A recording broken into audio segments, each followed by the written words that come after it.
Routine কিভাবে বানাবে, কিভাবে রুটিন বানিয়ে পড়লে এ প্লাস পাবে, সর্বনিম্ন কত ঘন্টা পড়বে এবং সর্বোচ্চ কত ঘন্টা পড়বে, দিনে পড়লে মনে থাকবে না রাতে পড়লে মনে থাকবে। হ্যাঁ, এই বিষয়ে যাদের প্রশ্ন আছে ভিডিওটা তাদের জন্য। প্রথমেই বলবো, দিনে পড়বে না রাতে পড়বে এটা সম্পূর্ণই তোমার ওপর নির্ভর করবে।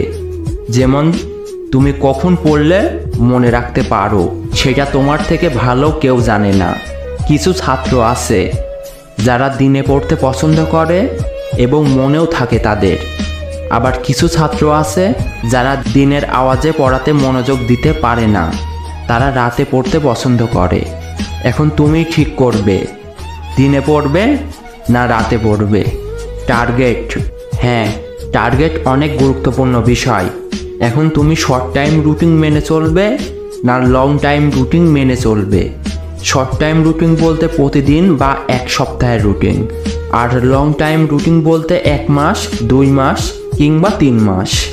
এখন আমি বলবো তুমি লং টাইমের চেয়ে শর্ট টাইমের রুটিন বানিয়ে পড়াশোনা করো, কারণ এক কাজ একটানা অনেক দিন করতে ভালো লাগে না।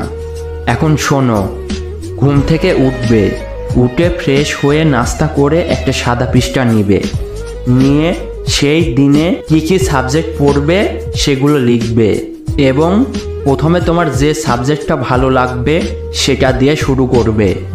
কারণ শুরুর দিকে পড়াতে মনোযোগ না দিতে পারলে সারাদিনে তুমি পড়াতে মনোযোগ দিতে পারবে না।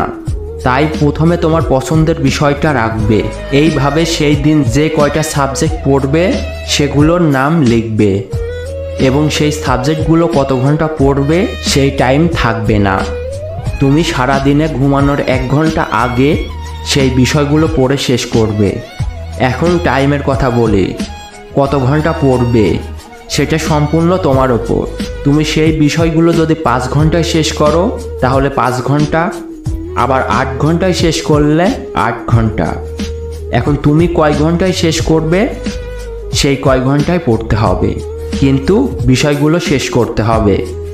আর ঘুমানোর 1 ঘন্টা আগে কি করবে, সেই পড়াগুলো রিভিশন দিবে।